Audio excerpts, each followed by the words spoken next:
What if I told you that the life you're dreaming of isn't built in a day but in 5 minutes a day? Not by massive leaps, but by invisible wins. Small habits are not just the path, they are the power. And if you master them, you won't just change your life, you'll design it. Welcome to the blueprint that turns tiny steps into massive growth.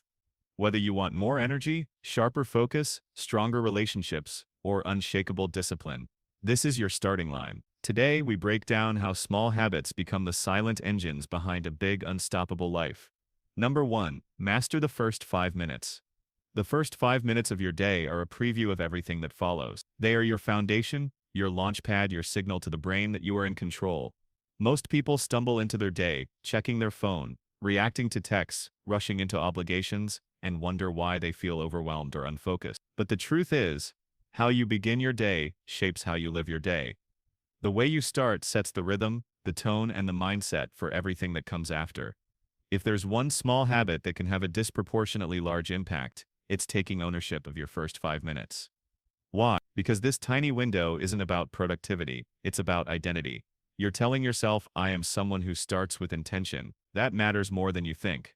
Let's break this down with a simple truth. Momentum beats motivation. You don't need to feel inspired, you just need to begin. A habit that takes 60 seconds can shift your mindset entirely. Make your bed, not because it changes the world, but because it tells your brain that order has begun. Drink a full glass of water, not because hydration is trendy, but because it signals self-care. Write one sentence in a journal, not to become a writer, but to prove that your voice matters. These tiny acts aren't trivial, they're symbolic. They are micro-commitments to yourself, and over time, they build an unshakable internal message. I show up, I start strong, I lead my day. James Clear often says, you don't rise to the level of your goals, you fall to the level of your system. Your morning is the first system you meet, and in those first 5 minutes, you don't need to overhaul your life, you just need to take a single action that aligns with your future self. Here's the key, make your first 5 minutes deliberate. Design them the night before. Set out your workout clothes, place your journal on your pillow, leave a sticky note on your mirror with a power word or phrase, steady, focused, grateful. The more frictionless you make your morning routine, the more automatic it becomes. Think of those 5 minutes as a vote for the person you want to be, a vote for calm over chaos, for growth over stagnation, for intention over reaction. Over time, those votes compound. They start to shape your identity. And once you believe something about yourself, I'm disciplined, I'm focused, I'm consistent, you start to live up to it. It's not about waking up at 5 a.m. or doing 20 things before sunrise. It's about doing one thing, one simple, intentional act that tells your brain, I am in control today. Because when you win the first 5 minutes, you don't just create a better morning, you create a better life.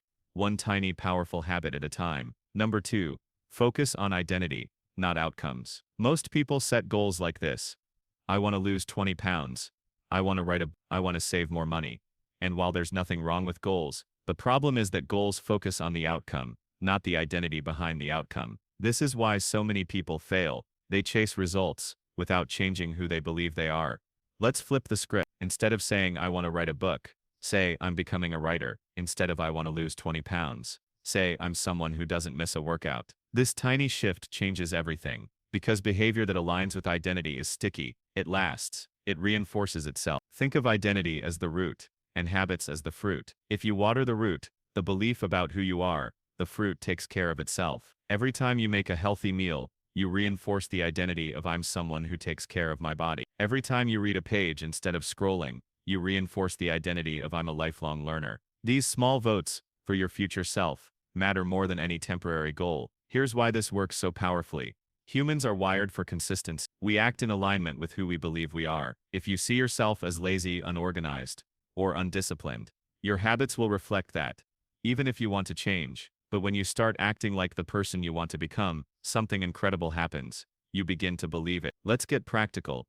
You don't need to wait until you've earned the identity. You claim it by action. Want to become a reader? Read 1 page a day. Want to be a runner?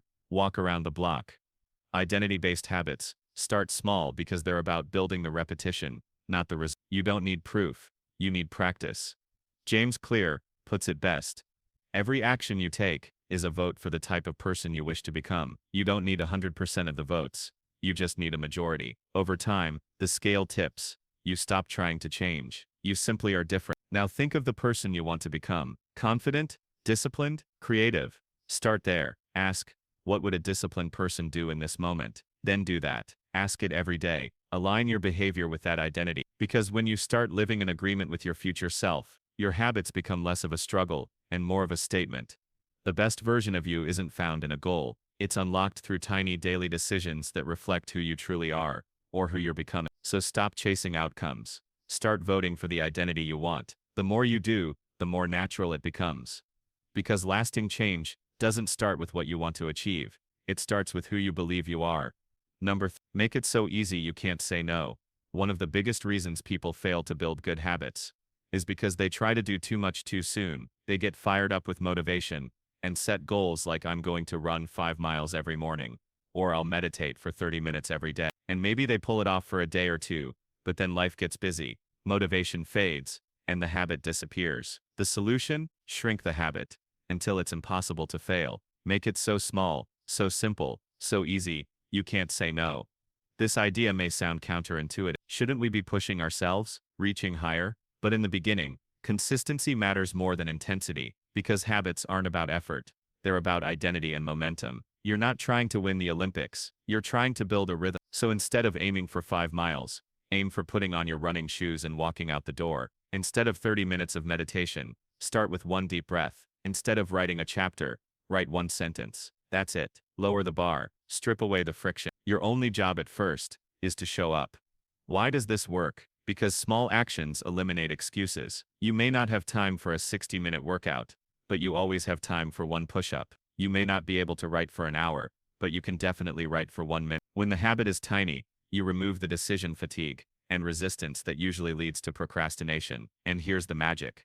Once you start, you often keep going. That one push-up turns into 5. That one sentence becomes a paragraph. You've tricked your brain past the hardest part. Starting, the momentum takes over. But even if you don't go further, you still win. Why? Because you showed up. You cast another vote for the person you want to become. James Clear calls this the 2-minute rule. Any habit you want to build should take less than 2 minutes to do it first. That's how you lock in consistency. It doesn't matter how good the habit is if you don't do it. Starting small builds a chain of success. It creates a sense of control. And most importantly, it's repeatable.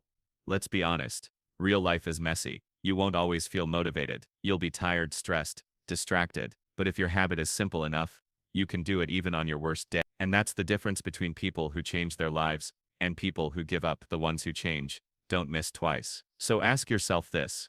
What's the smallest version of the habit you want to build? Now make that your baseline. Commit to it daily. Make it easy. Make it obvious. Make it automatic.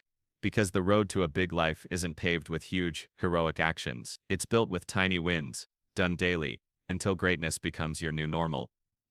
Design your environment for success. Here's a hard truth. You don't rise to the level of your willpower. You fall to the level of your environment. Most people try to change their habits by relying on discipline. They think, if I just try harder, I'll finally be consistent. But the truth is, your environment shapes your behavior far more than your motivation ever will. Want to change your life? Don't just change your mindset. Change your surroundings. James Clear said it best.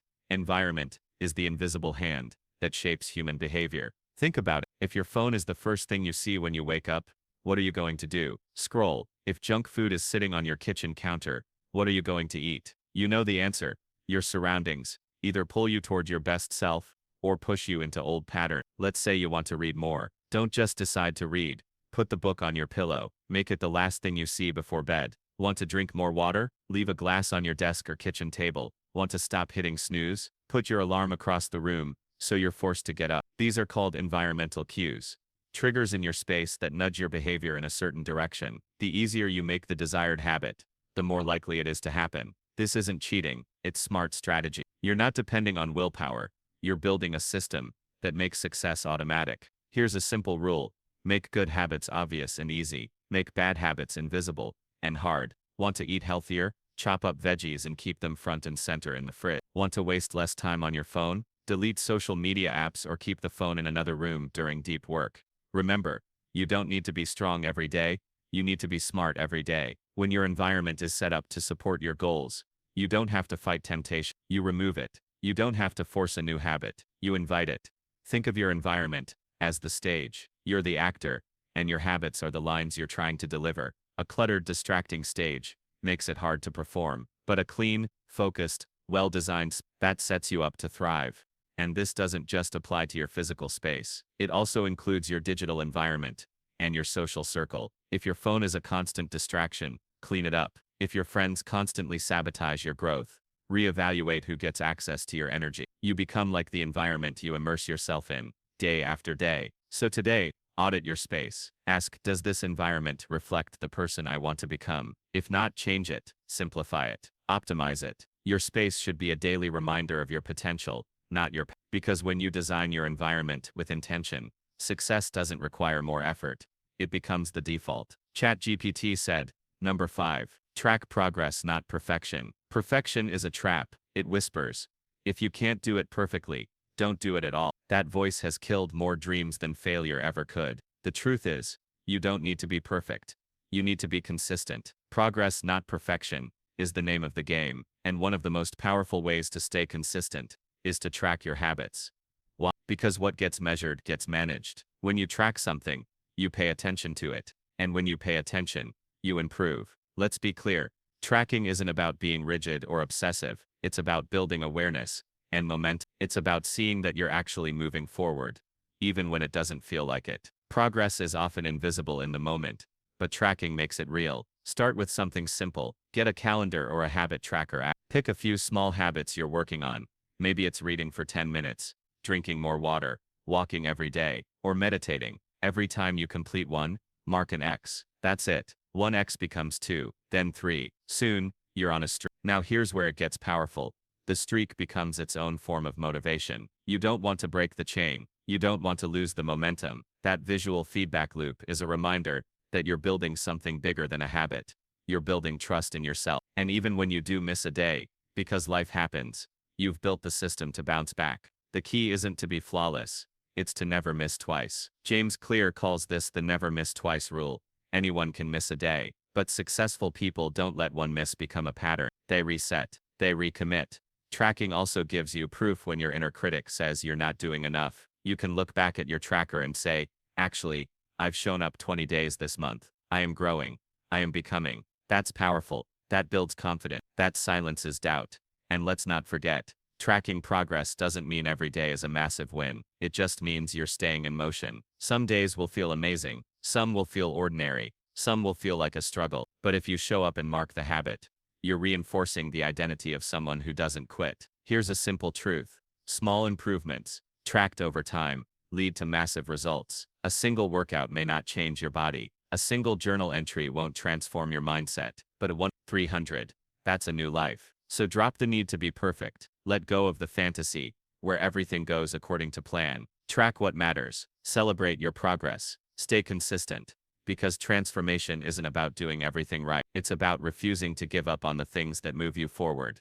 Number 5. Track progress, not perfection. Perfection is a trap. It whispers, if you can't do it perfectly, don't do it at all. That voice has killed more dreams than failure ever could. The truth is, you don't need to be perfect. You need to be consistent. Progress, not perfection, is the name of the game. And one of the most powerful ways to stay consistent is to track your habits. Why? Because what gets measured gets managed. When you track something, you pay attention to it. And when you pay attention, you improve. Let's be clear. Tracking isn't about being rigid or obsessive. It's about building awareness and momentum. It's about seeing that you're actually moving forward, even when it doesn't feel like. Progress is often invisible in the moment, but tracking makes it real. Start with something simple. Get a calendar or a habit tracker app.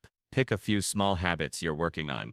Maybe it's reading for 10 minutes, drinking more water, walking every day, or meditate. Every time you complete one, mark an X. That's it. 1X becomes 2, then 3. Soon, you're on a streak. Now here's where it gets powerful. The streak becomes its own form of motivation. You don't want to break the chain. You don't want to lose the momentum. That visual feedback loop is a reminder that you're building something bigger than a habit.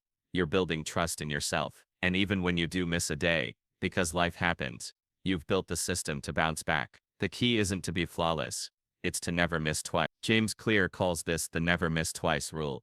Anyone can miss a day, but successful people don't let one miss become a pattern. They reset. They recommit. Tracking also gives you proof when your inner critic says you're not doing enough. You can look back at your tracker and say, actually, I've shown up 20 days this month. I am growing. I am becoming. That's powerful. That builds confidence. That silences doubt.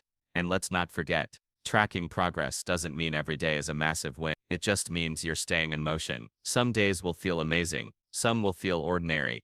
Some will feel like a struggle. But if you show up and mark the habit, you're reinforcing the identity of someone who doesn't quit. Here's a simple truth. Small improvements, tracked over time, lead to massive results. A single workout may not change your body. A single journal entry won't transform your mindset. But a 100, 300, that's a new life. So drop the need to be perfect. Let go of the fantasy, where everything goes according to plan. Track what matters. Celebrate your progress. Stay consistent. Because transformation isn't about doing everything right. It's about refusing to give up on the things that move you forward. Number 6. Embrace boredom and keep going. Here's something most people won't tell you. Success is boring. Yes, you heard that right. Not every day is exciting.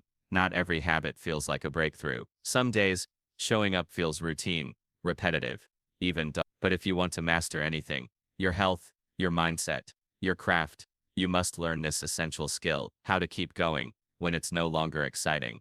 Most people chase the high of motivation. They get fired up in the beginning, sprint out of the gate, and then crash the moment it gets mundane. But the people who win, they expect boredom, they embrace it, and more importantly, they show up anyway. James Clear puts it like this: the greatest threat to success is not failure, but boredom. Why? Because boredom convinces you to switch directions. It whispers, this isn't working fast enough. So you quit, you change strategy, you start something new, thinking that excitement is a sign of effectiveness. But here's the truth. Mastery lives on the other side of monotony. If you want to get strong, you lift weights, even when you're not in the mood. If you want to be a writer, you write, even when it's uninspired. If you want to grow your business, you make the calls, send the emails, post the content, especially on the days it feels like no one is watching. Progress isn't always loud. Sometimes it's quiet, silent, invisible. It's doing the right thing over and over again, stacking invisible wins, even when the results aren't immediate. And that's where most people give up, right before the breakthrough. So how do you keep going when motivation fades? You rely on your system. You fall in love with the process, not the result. You realize that discipline is not about being strict. It's about being loyal to your future self. You do it because that's who you are now. You show up because this habit is no longer a to-do list item. It's a part of your identity. There will be days when it feels repetitive, predictable, even pointless. But those are the days that matter most. Because every time you act in alignment with your values, even when you don't feel like it, you build something unshakable, resilient. Think about this.